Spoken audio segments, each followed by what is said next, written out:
ये आकाशवाणी है। कार्यक्रम स्पॉटलाइट में प्रस्तुत है विश्व बाघ और प्रकृति संरक्षण दिवस पर पर्यावरण, वन और जलवायु परिवर्तन केंद्रीय और राज्य मंत्री का संबोधन। मैं स्वागत करता हूं union minister for environment, forest and climate change Shri Prakash Javadekar ji का।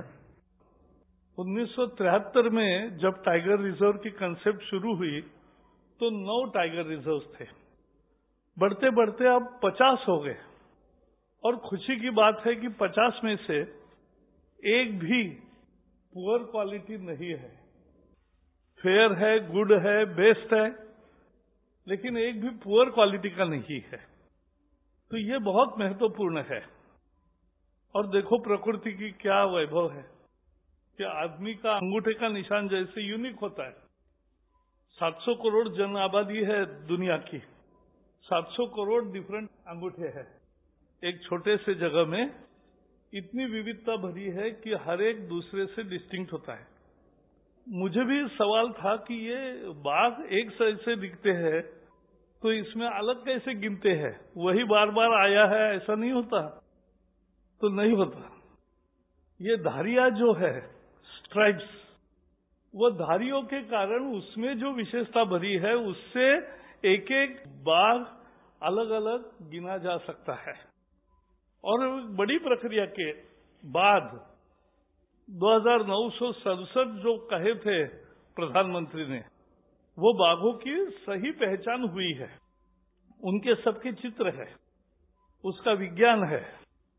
और हम भी देखते हैं, कोई भी जंगल सफारी में जाए और इसको बाघ नहीं दिखा तो लगता है बेकार गया, अगर बाघ दिखा तो लगता है बन गया।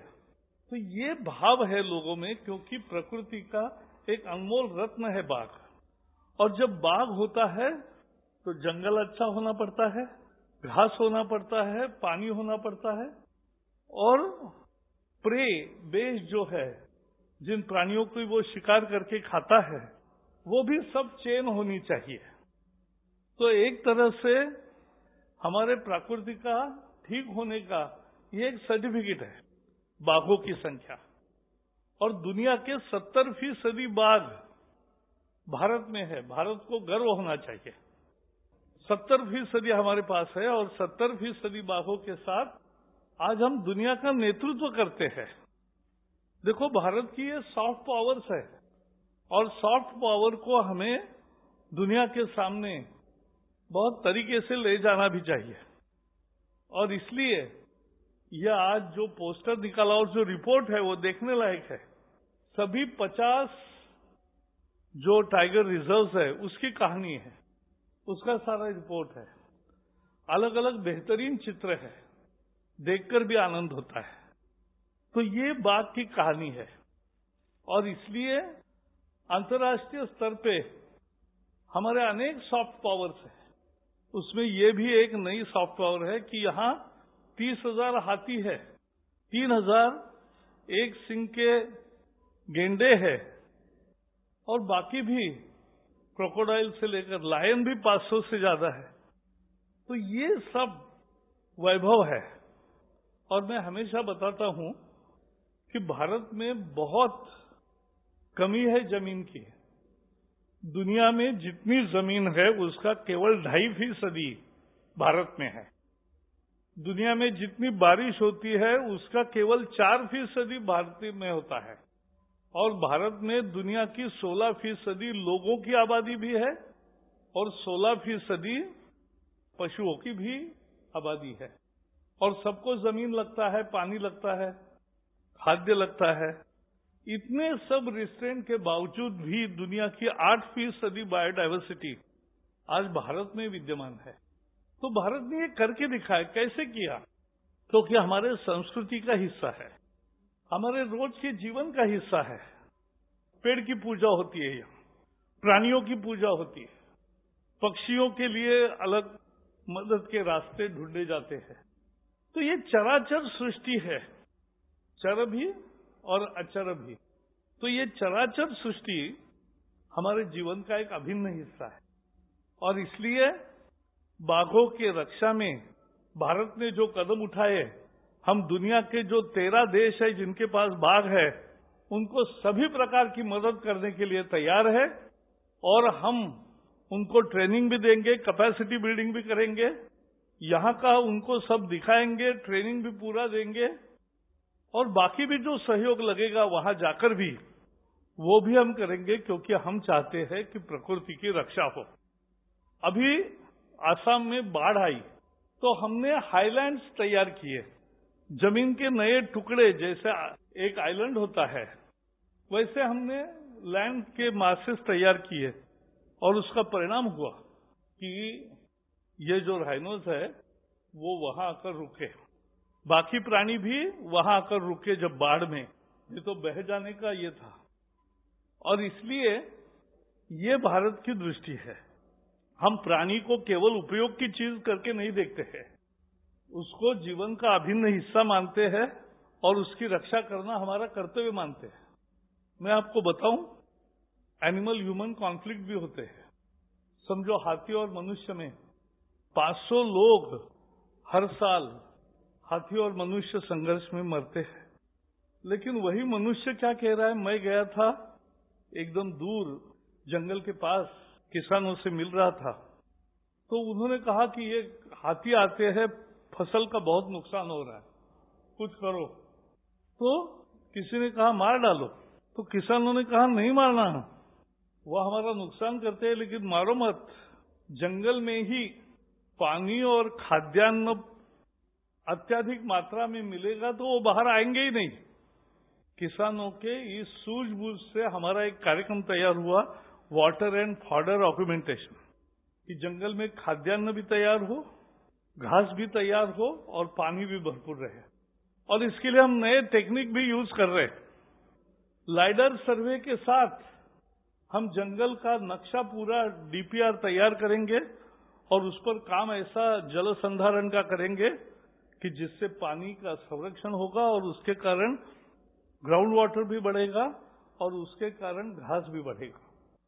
तो पूरे प्रकृति की जब हम रक्षा करते हैं तो बाघ का इतनी संख्या होती है, एक काम से नहीं होती। At the end I will just summarise that India is proud of its tiger asset. This is our natural wealth. This is our nature. Today, India has 70% of world's tiger population.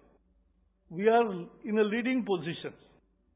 And we are ready to work with all the 13 tiger range countries in their training, in their capacity building, in their actual management of tiger reserves, in their management and nurturing the tigers more.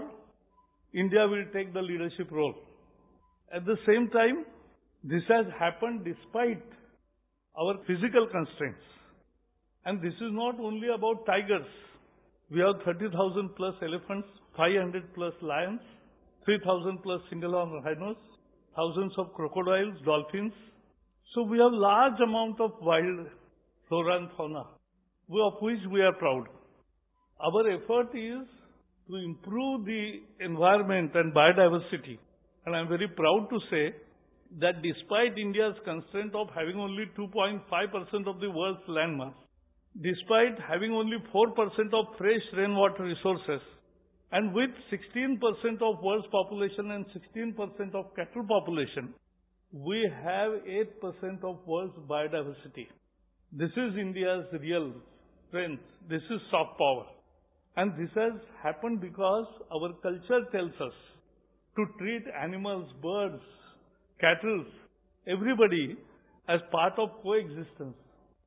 India will take all the lead in taking our numbers more and has also decided to take up ambitious water and fodder augmentation program. And for first time in India, we will be using the LiDAR survey technology, which will give the complete bio details of the forest area where the work of water conservation can be done. Therefore, the water base will increase, groundwater will recharge, and therefore the grass and the fodder will also be available. Therefore, there will be good prey base, and then there will be more tigers and all kinds of animals. This is our program to enrich our biodiversity. We are going ahead with this, and I hope that this will definitely succeed under the leadership of our foresters. Thank you and all the best. अब मैं request करता हूँ MOS साहब श्री बाबुल सुप्रियो जी. You just saw the release of the book and also the poster. You know, the first tiger co-predators and prey in India, that book, it is a detailed report of the 4th All India Tiger Estimation, and it's very, very unique in certain ways. Number A, it has the abundance index of co-predators and other species that has been carried out, which was hitherto only restricted to occupancy. The sex ratio of tigers, the anthropogenic effects on tiger population, it has been elaborated in a detailed manner, which you can see in the book. The tiger abundance within pockets in tiger reserves, it has also been demonstrated for the first time. And in the poster, we have highlighted the umbrella role of the tiger in conservation, the presence of small wild cats, which is very important. In the tiger reserves, it has also been released in the form of this poster, and it highlights the maintenance of microtrophic levels in the ecosystem by the species. So that is what you have in the book that we released. First of all, I would really like to congratulate the entire team under the guidance of our Honorable Minister. You know, they have done something really exemplary which has appeared and has found a place in the Guinness Book of World Records. And that is the most fascinating part, that we in India have done so well in terms of conserving tigers. At one point of time, in 2010, I believe, the number of tigers were 1,400. The target was that by 2022, we are going to achieve at least double the numbers. By 2019, we have already surpassed that number. And the process in which this number was found and was expressed happily and was released by our Honorable Prime Minister, that is the process that was so unique that it's actually found in the Guinness Book of World Records. I need to tell you this because the numbers are really huge and it will show you कि अगर वो शेर हैं तो हमारे officers भी 100 शेर हैं. बहुत कमाल का काम उन्होंने किया है. In the 2018 census or the counting of the tigers, there were about 3.5 crore photographs that were taken by the camera traps that we had in the forest, in which 76,651 were photographs of tigers and 51,777 were the number of leopards that we found. Now, these numbers do not actually express the number of tigers we have in the forest. What is unique is the M-Strife software that has been used and the other configurations and algorithms that have been used to actually study and assess those pictures, process the pictures in a manner where you could actually find how many tigers are there. And now the process is, you know, like fingerprints in human beings.